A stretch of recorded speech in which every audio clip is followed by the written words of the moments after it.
ఇవాల్టి మన topic mind powers. మనిషి జన్మ చాలా అపురూపమైనది. ఎందుకంటే మనిషికి మాత్రమే ఆలోచించే శక్తి ఉంది. అలాగే మైండ్కి కొన్ని పవర్స్ కూడా ఉంటాయి. ఆ పవర్స్ని కొందరు మాత్రమే యూస్ చేసుకొని సక్సెస్ సాధిస్తున్నారు. మరి ఇది అందరికీ ఎందుకు సాధ్యపడట్లేదు? ఈ విషయం గురించి మనతో మాట్లాడడానికి ప్రముఖ మానసిక విశ్లేషకులు సోమనాథరాజు గారు ఉన్నారు. నమస్తే సార్. అలాగే కొంతమంది స్టూడెంట్స్ కూడా ఈ డిస్కషన్లో పార్టిసిపేట్ చేయడానికి సిద్ధంగా ఉన్నారు. Hello friends. హలో సార్, ముందుగా చెప్పండి, మైండ్ పవర్స్ అంటే ఏంటి? మైండ్ పవర్స్ గురించి చెప్పే ముందు పూర్వ చరిత్రలోకి వెళ్ళినట్టయితే కొన్ని శతాబ్దాలుగా ఐన్స్టీన్ బ్రెయిన్ మీద ఎన్నో ప్రయోగాలు జరిగిందండి. ఐన్స్టీన్ అనగానే మనకు స్పష్టంగా గుర్తుకొచ్చేటువంటి సంఖ్య ఫార్ములా E=mc². E=mc²ని కాస్తంత పక్కన పెడితే ఎంతోమంది మానవ మేధస్సులకి అంతు చిక్కని ఒక ప్రశ్నగా సవాలుగా నిలిచినటువంటి అంశం అతని బ్రెయిన్. వాస్తవంగా చూస్తే ఐన్స్టీన్ యొక్క బాల్యం కానివ్వండి, పర్సనల్ లైఫ్ కానివ్వండి చూస్తే కూడా అన్ని ఫెయిల్యూర్సే. ఒక విధంగా చెప్పాలంటే is a slow learner in school levels. అయినా కూడా సాధించగలిగాడు. మనిషి మేధస్సుని అనగా మెదడును వాడేది కేవలం 5%. అంత పెద్ద మెదడుని, 2 భాగాలుగా ఉండే మెదడుని, సరే ఇంకొంచెం డెప్త్గా వెళ్ళినట్టయితే లెఫ్ట్ హెమిస్ఫియర్, రైట్ హెమిస్ఫియర్ అంటాం, లెఫ్ట్ బ్రెయిన్ అంటాం, రైట్ బ్రెయిన్ అంటాం. అలాంటి మెదడుని కేవలం 5% వాడుతున్నాం. మిగతా శాతాన్ని నిజంగా చెప్పాలంటే జీవిత గమనంలో కాలయాపనలో వృధాగా చేస్తున్నామని చెప్పచ్చు. సోకాల్డ్గా పేరు పొందినటువంటి వ్యక్తులు కానివ్వండి, ఆయా రంగంలో రాణిస్తున్నటువంటి ప్రఖ్యాతిగాంచిన వ్యక్తులు కూడా 10 నుండి 20% వరకే వాళ్ళ మేధస్సుని వాడుతున్నారు. మరి నిజంగానే మనిషికి మేధస్సు ఉన్నప్పుడు ఎందుకు వాడట్లేదు అంటే సున్నితమైన అంశం మనము స్పష్టంగా మనం పరిశోధన చేస్తే తెలిసిన అంశం ఏంటంటే ఆ వ్యక్తికి ఉండేటువంటి నమ్మకం లేకపోవడం అనే ఒక అంశం ఈ మధ్యలో తేలినటువంటి పరిశోధనలో ఒక భాగం. ఎలా నమ్మకం బేస్ చేసుకోవడానికి చెప్పగలుగుతున్నామంటే మనిషి ఆవిర్భావం నుండి, మనిషి పుట్టుక ఆవిర్భావం నుండి, ఆది మానవుడి నుండి ఇప్పటి వరకు ఉండేటువంటి ఈ యుగంలో, రోబో యుగంలో ఒక అధ్యయనాలు బాగా జరుగుతూ ఉంటాయి. అంటే లైఫ్ సైన్స్ మీద జరుగుతూ ఉంటాయి, మిగతా న్యూక్లియర్ మీద జరుగుతూ ఉంటాయి, ఫిజిక్స్ మీద జరుగుతూ ఉంటుంది, కెమిస్ట్రీ జరుగుతుంది. కానీ నిరంతరంగా జరిగేటువంటి అంశం ఏమిటంటే ఖగోళ శాస్త్రం. ఇప్పటికీ మనిషికి అంతుపట్టని ఎన్నో చిక్కు సమస్యల సమాహారాన్ని అందిస్తున్నటువంటి ఏకైక శాస్త్రం ఖగోళ శాస్త్రం. ఇవాళ ఖగోళ శాస్త్రంలో పాలపుంతలు అంటున్నాం, నక్షత్రాలు అంటున్నాం, బ్లాక్ హోల్స్ అంటున్నాము, కృష్ణబిలం అంటున్నాం. ఇంకా పరిశోధనలు జరుగుతూనే ఉన్నాయి. అంతు చిక్కని ప్రశ్నలు ఉన్నాయంటే కారణం మానవ మేధస్సుకి ప్రతి మనిషి పెడుతున్నటువంటి చిన్న ప్రయత్నమే. ఆ ప్రయత్నంలో ఇప్పుడు మనం చెప్పుకున్నట్టుగానే 5% అంటున్నాం, కానీ నిజంగా శాతం పెరుగుతూ వస్తుంది. అయితే కొంతమందే దాన్ని సాధించగలుగుతున్నారు, కొంతమంది సాధించట్లేదు. కొంతమంది చరిత్ర పుటల్లో పేర్లు వస్తున్నాయి, కొంతమంది చరిత్ర పుటల్లో పేరు రావట్లేదు. మరి విద్యార్థి లోకానికి ఈ 20 మైండ్ పవర్స్ ఏమిటి అని మనం ఒకసారి ఆలోచిస్తే మనకు తెలిసిన అంశాల్లాగా ఉన్నా కూడా తెలియని అంశాలు ఎన్నో ఉంటాయి. కాకపోతే దాన్ని నిత్య జీవితంలో మనం విస్మరిస్తున్నాం అని చెప్పడానికి ఎన్నో ఉదాహరణలు కూడా మనం చెప్పుకోవచ్చు అనమాట. ఓకే రాజు గారు, ఇప్పుడు 20 మైండ్ పవర్స్ ఉంటాయని అంటున్నారు కదా, మరి ఆ 20 మైండ్ పవర్స్ గురించి కొంచెం చెప్తారా? డెఫినెట్గా 20 మైండ్ పవర్స్ని తీసుకోవడం ఉద్దేశం ఏంటంటే విద్యార్థి తన ప్రయత్నంలో అంచెలంచెలుగా స్టెప్ వారీగా ఒక ల్యాడర్ ప్రాసెస్లో ఆ 20 మైండ్ పవర్స్ని నిజంగా నాకు ఉన్నాయా అని మొదటగా విస్మయం చెందే, ఆశ్చర్యపోయే అంశాలు ఉంటాయి. కానీ తను ఒక సంస్కారంగా నిజాయితీగా నికార్సుగా ఆలోచిస్తే ఆ 20 మైండ్ పవర్స్ని కైవసం చేసుకొని సక్సెస్ఫుల్ కాగలుగుతాడు. టాప్ లెవెల్లో ఉండేటువంటి పేరు ప్రఖ్యాతలు గాంచేటువంటి మహానుభావుల్లో కూడా తను కూడా ఒక విద్యార్థి రాణించగలరు. ఓకే, మనకున్న మైండ్ పవర్స్ని మనం తెలుసుకోవాలంటే ఏం చేయాలి? ఆది మానవుడి నిప్పురవ్వ నుండి మొదలుపెట్టి 2 చక్రాల ఆవిర్భావం నుండి ఈనాటి సాంకేతికమైనటువంటి ఏ చిన్న పరికరం కూడా ఆలోచన నుంచి వెళ్ళి పుట్టుకొచ్చిందే. ఒక ఆలోచన అంకురార్పణంగా జరిగింది. దానికి ఏమిటి అంటే మొట్టమొదటిగా మైండ్ పవర్స్ని మనం యూటిలైజ్ చేసుకోవాలి అంటే మొట్టమొదటిగా ఆలోచించాలి. జరుగుతున్న అంశం, జరగబోయే అంశం, గతంలో జరిగింది ఏమిటి, ఇప్పుడు వర్తమానంలో జరుగుతున్నది ఏమిటి, జరగబోయేది అంశాన్ని ఒక ప్రాసెస్లో చేసుకోవాలి. చాలామంది విద్యార్థులు ఏం చేస్తారంటే ఆలోచించి నీరు గారుతూ ఉంటారు, ప్రయత్న రూపంలో మానుకుంటారు. అయితే ఆలోచన రూపం ఎట్లా ఉండాలి అంటే అక్షర రూపంలో ఉండాలి. అంటే ఇక్కడ ఆలోచనల్ని అక్షర రూపంలో మనము మన బ్రెయిన్ విజువలైజేషన్లో అక్షర రూపంలో దాన్ని అక్కడ ప్రొజెక్ట్ చేస్తున్నాం. అప్పుడు ఏంటి, ఒక పాజిటివ్గా నమ్మకం అనేది ఒక బేసిక్ మళ్ళీ స్టార్టింగ్ కాన్సెప్ట్ అవుతుంది. ఆలోచన రాగానే ఏమైపోతుంది, మనకు క్రియేటివిటీ అనేది డెవలప్ అయిపోతుంది. ఏమిటి, ఆలోచనకు అనుసంధానంగా పనిచేసేది క్రియేటివిటీ. క్రియేటివిటీలో ఒక సిస్టమేటిక్గా దేని గురించి ఆలోచిస్తున్నాను, ఎందుకోసం ఆలోచిస్తున్నాను, ఆలోచనలో నేను చేయగలిగిన అంశం ఏమిటి అని ఏం చేయాలి అంటే పేపర్ మీద ప్రజెంట్ చేయాలి.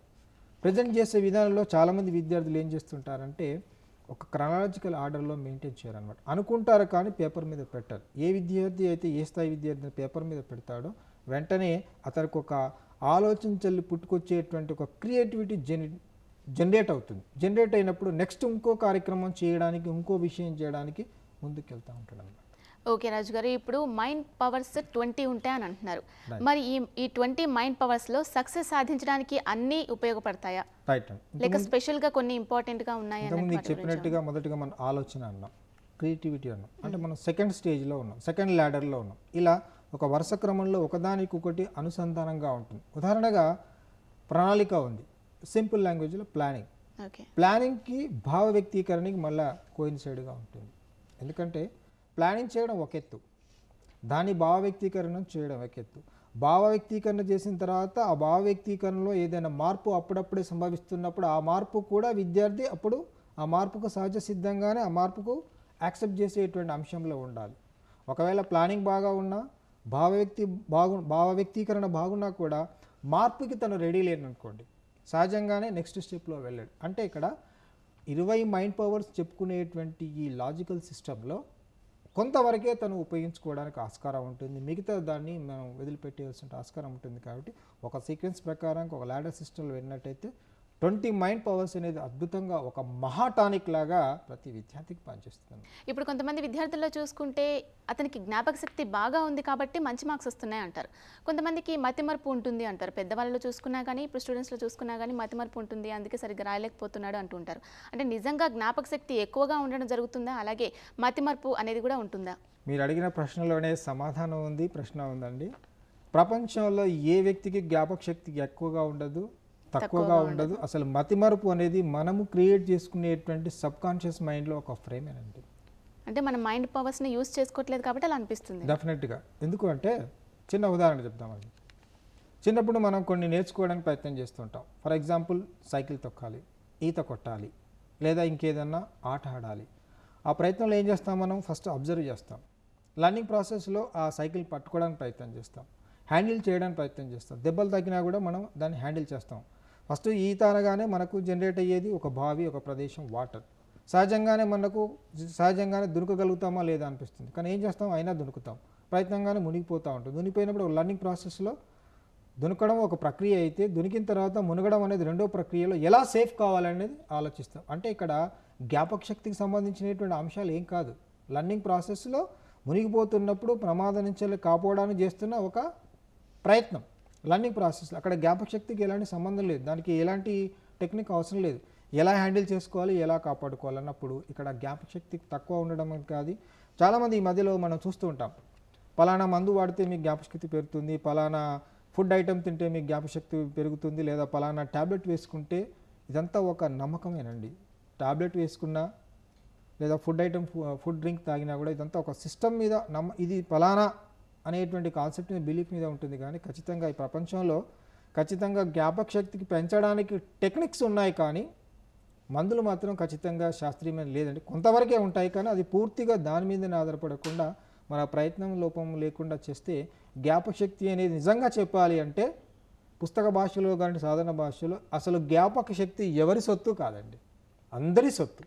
ఇప్పుడు మనం కొంతమంది విద్యార్థులు చూస్తూ ఉంటాం, కొంతమందికి ఒక్కసారి చూసినా కానీ ఒకసారి చదివినా కానీ వెంటనే వచ్చేస్తుంది, ఇంకొంతమందిలో ఎన్నిసార్లు చదివినా కానీ రాదు.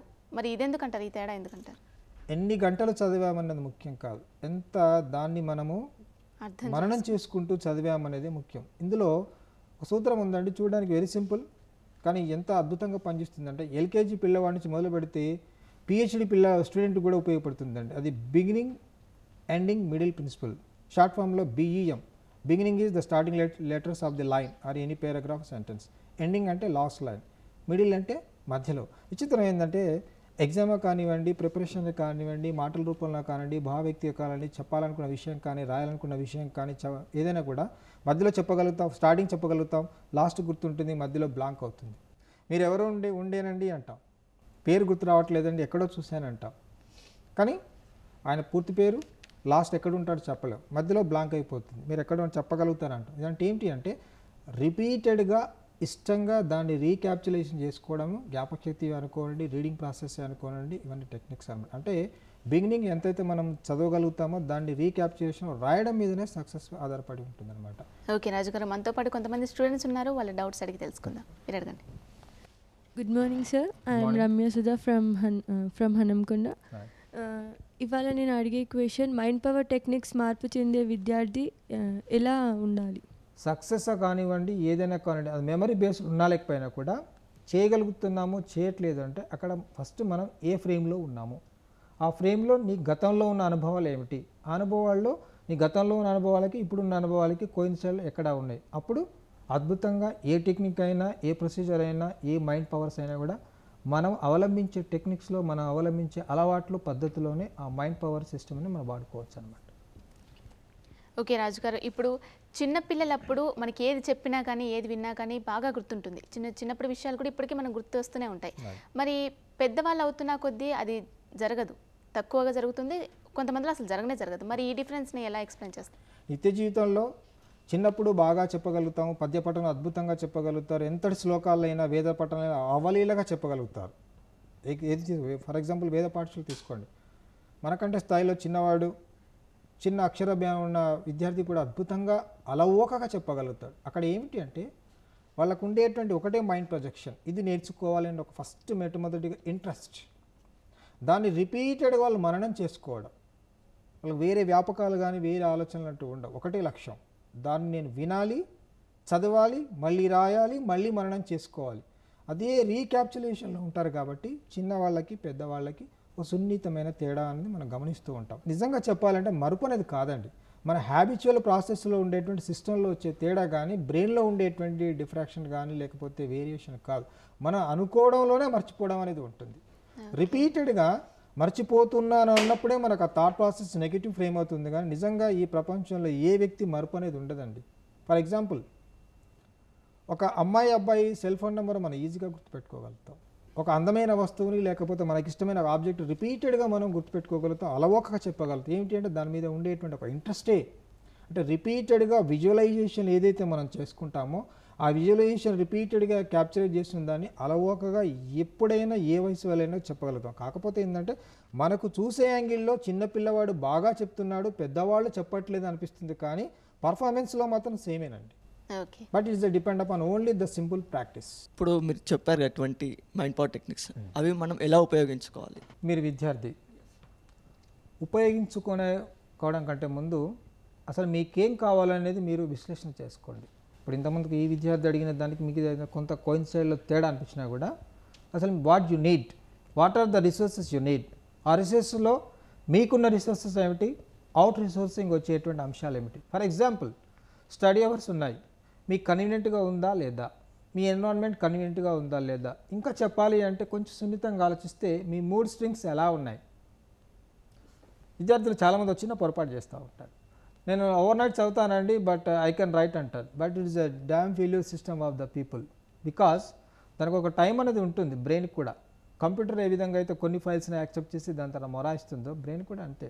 It's a super computer, but we can have to proud to say that it's a super computer. So మీకున్న రిసోర్సెస్ ఏమిటి, అవుట్ రిసోర్స్ ఏమిటి, ఆ రిసోర్స్లో మీరు ఎలా చేయగలుగుతారు, ఆ సీక్వెన్స్లో ఏ రిసోర్స్ని ఏ టైంలో మీరు ఎలా క్యాప్చర్ చేసుకోగలుగుతారు, దాన్ని ఓవర్కమ్ చేస్తున్నప్పుడు మీరు చేయాల్సినటువంటి స్పాన్ ఆఫ్ అటెన్షన్లో ఎలా చేయాలనే దాన్ని మీరు ఒక సీక్వెన్స్ పెట్టుకున్నట్టయితే ఈ మైండ్ పవర్ టెక్నిక్స్ కానివ్వండి, సీక్రెట్స్ కానివ్వండి, ఒక ప్రొసీజర్లో, ఒక గ్యాప్లో, ఒక ప్రాక్టీస్లో మొట్టమొదటిగా దాన్ని నేను చేయగలుగుతా అనేటువంటి కాన్సెప్ట్ మీలో ఉన్నప్పుడే ఆ మైండ్ పవర్స్ అనేది మీకు ఉపయోగం. పిల్లలకి మ్యాథ్స్ చాలా టఫ్ అని ఫీల్ అవుతూ ఉంటారు. సో అలాంటి వాళ్ళ కోసం అబాకస్ అని ఒక కొత్త మెథడ్ వచ్చింది కదా, మరి అది కూడా ఒకలాంటి మైండ్ పవర్ అయినా? ప్రపంచంలో ఎన్నో పరిశోధనలు ప్రూవ్ చేసిన అంశం ఏంటంటే మిగతా నాన్ లాంగ్వేజ్ సబ్జెక్ట్స్తో పోలిస్తే mathematics is the wonderful subject అండి. కానీ అక్కడ ఏంటంటే ఆ లాజిక్, ఆ ఫార్ములా, ఆ ప్రాసెస్ తెలిస్తే మీరు అనేటువంటి అనుసంధానం చేంజ్ చేసినటువంటి అబాకస్ అనేటువంటి ప్రాసెస్లో చేస్తే అసలు ఈ అబాకస్ అనేది ఇప్పుడు మనం వింటున్నాం లేటెస్ట్ టర్మ్, బట్ ఎర్లియర్గా ఎంతో గణిత మేధావులు, ఆర్యభట్ట లాంటి మేధావులు కూడా అబాకస్ అనే పదాన్ని అప్పుడే జోడించారు. కాబట్టి ఇప్పుడు మనం టర్మినాలజీ కొత్తగా వాడుతున్నాం, కానీ అబాకస్ అనేది ప్రతి మ్యాథమెటికల్ అప్లికేషన్లో ఉందండి. మ్యాథమెటిక్స్ రావాలంటే మొట్టమొదటిగా భయాన్ని పోగొట్టుకొని ఇది నా వల్ల అవుతుంది, నేను నేర్చుకుంటాను అనేటువంటి సిస్టంలో పోతే ఎవరికైనా వస్తుందండి. అయితే ఇక్కడ చిన్న విషయాన్ని చెప్పదలుచుకున్నాను. మ్యాథమెటిక్స్ డీల్ చేసేటువంటి ఏ స్థాయి టీచర్ కానీ ఉపాధ్యాయుడు ప్రొఫెసర్ అయినా కూడా పిల్లలకి అర్థమవుతుందా లేదా అని చెప్పేటువంటి పద్ధతిలో చెప్పినప్పుడే మ్యాథ్స్ వస్తుందండి. ర్యాండమ్గా చెప్పడం వల్ల ఒనగూరే లాభం కంటే నష్టాలే ఎక్కువ. ఎందుకంటే ఒక పిల్లవాడు ఒక సొల్యూషన్కి ఆన్సర్ అడగాలనుకుంటాడు. ఎస్ అర్థమైందా, అర్థమైపోయింది సార్ అంటాడు. కానీ లేచి నాకు అర్థం కాలేదు అని అడిగేటువంటి టైం ఛాయిస్ని ఇచ్చినప్పుడైతే ఖచ్చితంగా ఈ ప్రపంచంలో ప్రతి ఒక్క విద్యార్థి నీకేం తెలుసు నాన్న, నీకు ఏ subject what you know what is the favourite subject అంటే ఏ స్థాయి పిల్లవాడైనా కూడా అలవోకగా పెదాల మీద చిరునవ్వుతో I like mathematics, I love mathematics అని చెప్పగలుగుతాడు. ఇప్పుడు స్టడీస్ అనేది ప్లానింగ్ చేసుకుంటాం, బిఫోర్ మనం చాలా ప్లానింగ్ చేస్తాం. కానీ ఆ ప్లానింగ్లో ఇంప్లిమెంటేషన్కి వచ్చే టైంకి కొన్ని పాజిబుల్ థాట్స్ వస్తాయి, కొన్ని నెగిటివ్ థాట్స్ వస్తాయి. ఆ నెగిటివ్ థాట్స్ పోవాలంటే ఏమైనా మైండ్ పవర్లో ఏమైనా టిప్? ప్రిపరేషన్లో మీకు ఉండేటువంటి స్పష్టత లేకపోవడం, నో క్లారిటీ. గోల్డ్ మెడల్ సంపాదించిన వ్యక్తి కాంపిటేటివ్ ఎగ్జామ్లో ఫెయిల్ అవుతుంటాడు. I have the lot of experience with the people. ఏమాత్రం గోల్డ్ మెడల్ లేకుండా యావరేజ్గా చదివినటువంటి విద్యార్థి ఏ స్టాండర్డ్ అయినా కూడా 1 అటెంప్ట్లో కాంపిటేటివ్ ఎగ్జామ్స్లో ఒక్కొక్కసారి ఆశ్చర్యం కలిగించిన సివిల్ టాపర్స్ మన క్లాస్మేటే మన బెంచ్మేట్ అవుతాడు. ఏంటి ఇతను సాధించాడా, మనం విస్మయం పొందుతాం. అక్కడ ఏమిటి అంటే selection of subject, selection of chapters, selection of ప్రిపరేషన్లో ఒక ఐడియా ఫ్రేమ్ ఉండాలి. What the examiner is expecting from us, what we have to present up to the mark అని మనం ప్రజెంట్ చేయగలిగితే వితౌట్ బ్లఫ్ డెఫినెట్గా మీరేటువంటి ప్లానింగ్లో ఎక్కడ తప్పిదం చేస్తున్నామో ఆ తప్పిదాన్ని మనం స్పష్టంగా మనకు తెలుస్తుంది. అందుకే అంటారు మనం పరీక్ష ఫెయిల్ అవుతామా పాస్ అవుతామా పరీక్ష హాల్లోనే తెలుస్తుంది అంటే because of lack of planning and preparation. ప్లానింగ్కి ప్రిపరేషన్కి చాలా తేడా ఉంటుందండి. ప్లానింగ్ చేసుకుంటాం, ప్రిపరేషన్లో తేడాలు తప్పులు ఉంటాయి, పొరపాట్లు ఉంటాయి, రిపీటెడ్గా చేస్తూ ఉంటాం. ప్లానింగ్ ఎంత సక్సెస్ఫుల్గా ఉన్నా కూడా ప్రిపరేషన్ సరిగ్గా లేకపోతే మీరేటువంటి భయం అనేది జనరేట్ అవుతుంది. దాని తర్వాత ఆటోమేటిక్గా ఎగ్జామ్ రాకపోవడం, ఎగ్జామ్ స్కిప్ చేయడం, చేసిన మైండ్ బ్లాక్ అయిపోయిందని చెప్పేసి మిగతా క్వశ్చన్ రాయకపోవడం ఇలా చేస్తూ ఉంటారు ఎనీ స్టాండర్డ్. ఇక్కడ ఏంటంటే ప్రిపరేషన్లో ఎక్కడైతే పొరపాట్లు జరగకుండా మనం చేస్తామో ఖచ్చితంగా ప్లానింగ్కి జోడించినట్టు అవుతాయి. ఇంతకుముందు చెప్పినట్టుగా మీరందరూ అడిగే ప్రశ్నల్లో ఒక సమాహారం ఏమిటి అంటే 20 మైండ్ పవర్స్ని మనం యూటిలైజ్ చేసుకోవాలి అంటే ప్రతి ఒక్క మైండ్ ఆకారం, రూపం, స్కల్ తేడాలా ఉన్నా కూడా పవర్ఫుల్ మనలో ఉంటుంది, మనం ఉపయోగించుకోవడంలో ఉంటుంది.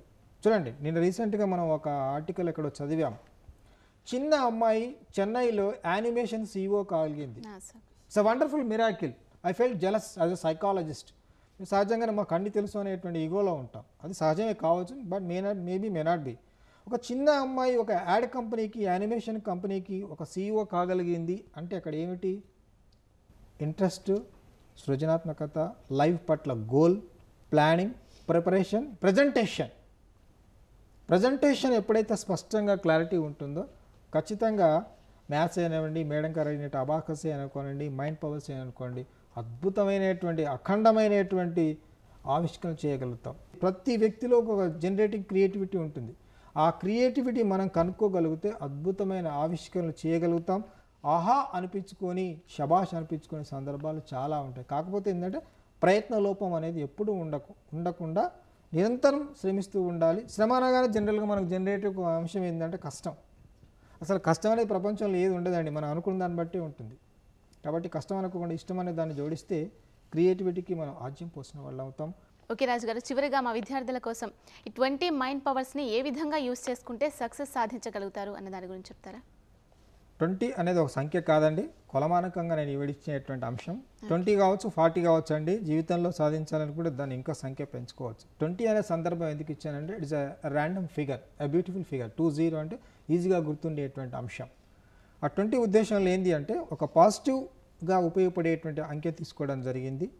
దాని ఉద్దేశం ఏంటి అంటే నేను చేయగలను, నా వల్ల అవుతుంది అనేటువంటి ఆలోచనతో అంకురార్పణంగా ప్రారంభమయ్యేటువంటి ఆ అంశాన్ని మనం ప్రాముఖ్యత ఇస్తూ ప్రాక్టికల్గా, ప్రాక్టీస్గా, నమ్మకంగా, సిన్సియర్గా చేయగలిగితే విద్యార్థి ఎవరైనా కూడా ఫెయిల్ అనే పదాన్ని జీవితంలో ఎప్పుడు రాకుండా అఖండమైన పాస్ అనేటువంటి విజయాల్ని చేకూర్చుకొని ఎమోషనల్గా ఫీల్ కాకుండా ఆత్మహత్యలు కానివ్వండి, ఇంటి నుండి పారిపోవడం కానివ్వండి, తల్లిదండ్రులను ఎమోషనల్ బ్లాక్మెయిల్ చేయకుండా చదువులోనే మధ్యలోనే ఆపివేసి ఎందుకు నేను చెప్పగలుగుతున్నానంటే ఈ సందర్భం వచ్చింది కాబట్టి నా దగ్గరకు వచ్చేటువంటి కౌన్సిలింగ్ వచ్చేటువంటి పేరెంట్స్ కానివ్వండి, విద్యార్థులందరూ కూడా చదువు మానేసిన వాళ్ళు, భయపడి మానేసిన వాళ్ళు, మధ్యలోనే స్కిప్ అయ్యే వాళ్ళు, ఇంకా ఎమోషనల్గా ఉండేవాళ్ళు, సూసైడ్ చేసుకోవడం, ఇంటి నుండి పారిపోవడం, తల్లిదండ్రులు బ్లాక్మెయిల్ చేయడం, ఇలాంటి సందర్భాలు చేసి వాళ్ళ జీవితాన్ని వాళ్ళే నరకం చేసుకుంటారు. కాబట్టి అవసరమైన మేరకు అనుకుంటేనే మీకు ఎలాంటి ఏదైనా సైకలాజికల్ డిజార్డర్స్ కానీ పర్సనాలిటీ డిజార్డర్స్ ఉంటే